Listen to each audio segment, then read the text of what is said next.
Jedu na sever do Kamerunu a po dlouhé době se až u nigerijské hranice setkávám se svým starým známým, ochranářem Desire.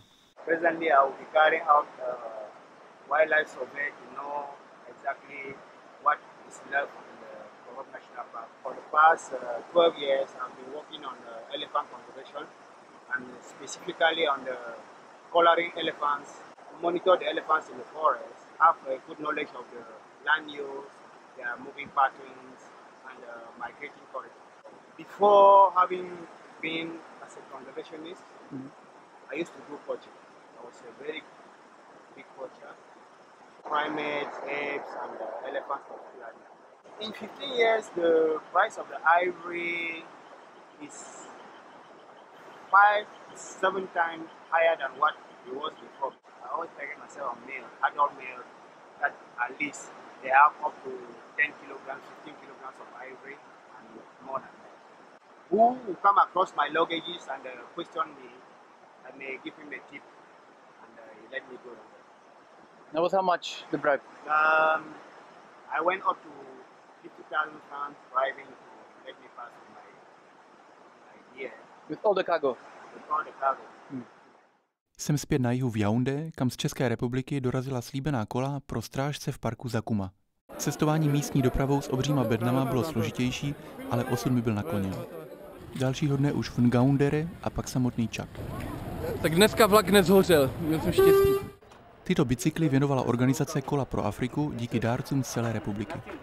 Já se ale až do parku znovu nepodívám. Kola posílám bezemné a zastavují se ve feriku svých známých kočovníků v Bajbuku.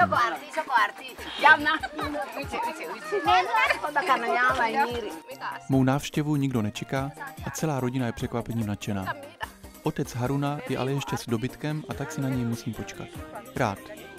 Oddávám se chvílím po boku lidí, kteří jsou tak jiní, ale ke kterým zároveň cítím nepopsatelnou blízkost.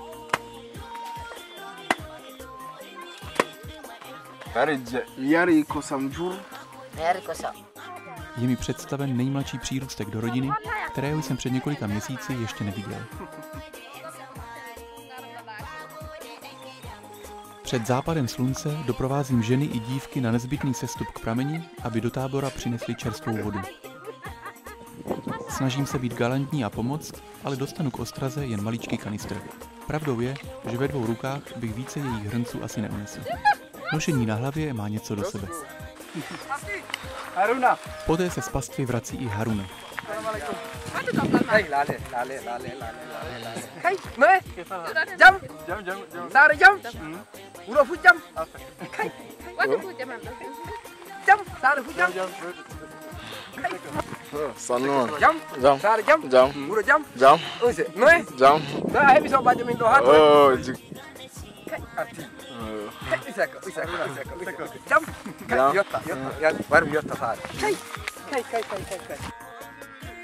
Než se setmí, rozkřikne se zpráva o mém příjezdu i dále a do tábora přijíždí Samuel Benu. Nese čerstvé novinky o pohybech slonů v posledních dnech. Il dit qu'il te remercie beaucoup. Merci. Il prie pour que le Dieu Tout-Puissant puisse te garder longtemps. Merci. Haruna je skutečný kočovník, který strávil celý život mezi několika státy se svým stádem krav. Aha. Má neuvěřitelně otevřenou mysl a i když si musíme povídat přes tlumočníka, protože těch mých pár frází ve fulfulde zatím nestačí, potvrzuje se mi, že mám co dočinění s poměrně pokrokovým nomádem.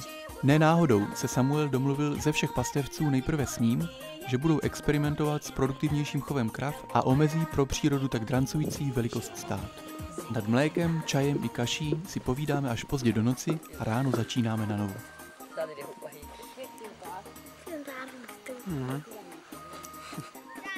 Directly from the cow. Natural. Zatímco Haruna pečlivě kontroluje nejmladší telata a vysílá své syny na pastvu se stádem, připravují jeho 2 ženy a celý snídani a něco málo k prodeji na dalekém trhu. Vlastně to jediné, co se tady zpravidla jí, jsou pokrmy připravené z prosa, čiroku či kukuřice a z mléka. Maso samotné je i tady mezi stovkami krav vzácné. V tykvích se ručně sklouká máslo, které je vedle mléka samotného a jogurtu to jediné, za co fulanská rodina utrží nějaké drobné peníze. S prodejem celé krávy na maso se vždy otálí, pro mě nepochopitelně dlouho a děje se tak skutečně zřídka. Přitom Haruna je se všemi svými kravami de facto milionář, i na české poměry. Než ale tento rozpor pochopím, musím se bohužel s těmito vzácnými a zvláštními lidmi rozloučit. Brzy se vrátím, inšallah, ale teď ještě znovu naposledy do Kamerunu. Zajíždím až do vzdáleného městečka Poli na severu.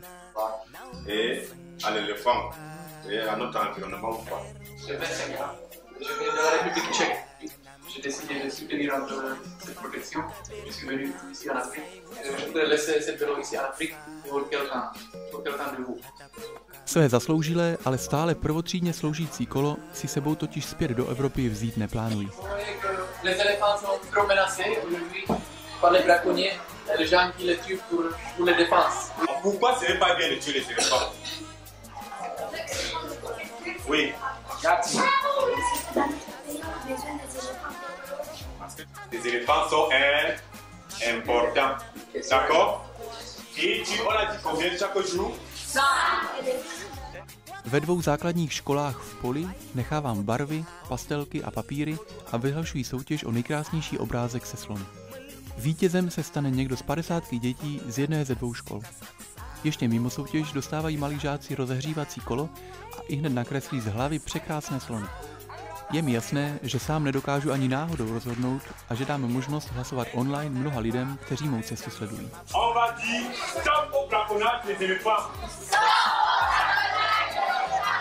Děti malují, lidé z České republiky i celého světa hlasují a vybírají vítěze a já využívám těch několika volných dnů k průzkumu přilehlých hor. Západně od Poli se přímo na hranici s Nigérií, odkud mi mimochodem již za týden letí letadlo, tyčí odlehlé pohoří Alantika. Pozoruhodné jsou nejenom prastaré hory, osamoceně čnějící nad zelenou savanou, ale především lidé, kteří je obývají. Nepočetný kmen lidí Koma si na úbočích a zejména na vrcholových plato zachoval velmi tradiční způsob života. Láká mne je na několik dnů navštívit a poznat, jak asi vypadala Afrika i jinde, než do jejího nitra pronikli komerční lovci otroků, křesťanství, islám, kolonisté, peníze, elektřina, takzvaně chytré telefony a celá naše chytrá civilizace. Obtěžkán jen tím nejnutnějším i drobnými dárky pro obyvatele hor se šplhám až do výšky téměř 1,5 kilometru.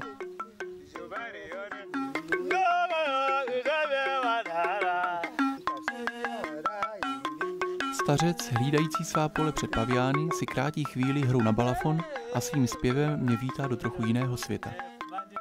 Jeho nohy už toho nachodili mnoho a přece se z těchto hor nikdy nevzdálili. Ani on ještě dnes nepoužívá zápalky. Ty jsou tu vzácností. Svou dýmku i ohniště zažehává křesadlem, stejně jako jeho praděd a praděd jeho praděda.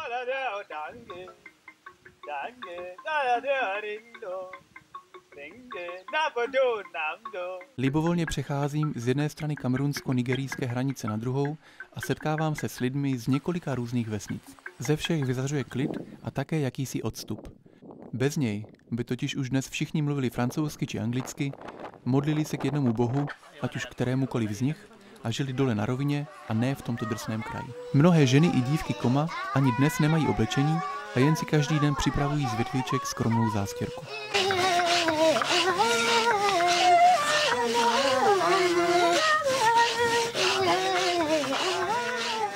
Všichni, včetně mladých i žen, tu neustále kouří dýmku a žvíkají tabák. Přes tento zvyk tu potkávám mnoho starých lidí. Stařešinové mi nakonec ukazují i místo odpočinku jejich soukmenovců a předků.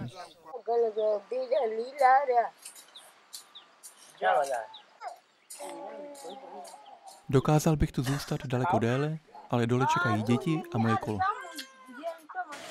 Merde. Now I just have to put it there. It's like surgery. Voilà, c'est fini. Nastal den D a žáci obou škol jsou nastoupeni, moje kolo vymydlené, jen já si nestihl ohlit. J'ai le plaisir de remettre mon vélo qui a fait 6000 km en Afrique centrale parmi 6 pays pour un enfant parmi vous. Tout le monde peut rouler le vélo ici. Garwa Vanagolda. C'est ça, non, madame? Poslední přehlídka všech uměleckých děl a já mám větší trému než před kdejakým překupníkem či slonem. Group.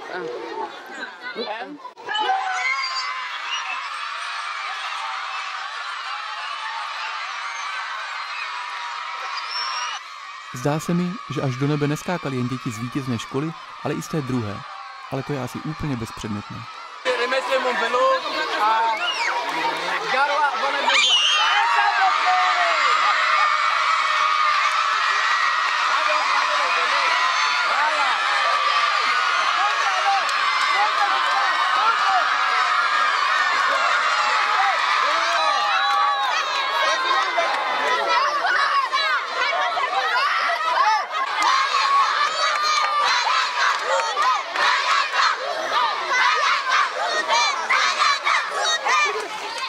Lepší osud pro svůj věrný bicykl jsem si ani nemohl přát.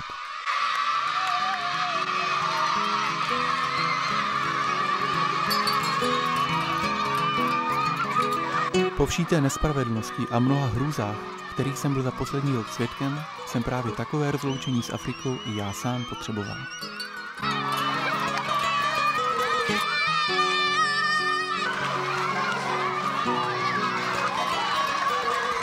Radost z kotačících dětí mi v tu chvíli tolik připomněla opojení slonů z čerstvé trávy a louže s plátem.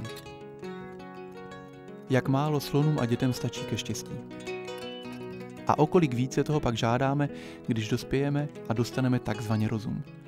I za cenu nenávratné ztráty životů a štěstí jiných. Kdy se to stane a proč? Malý Ngarua možná vyroste do světa bez divokých slonů. Sám s tím zatím nic nezmůže. Je na nás, těch velkých, abychom jemu a slonům dokázali, že rozum a zodpovědnost opravdu máme.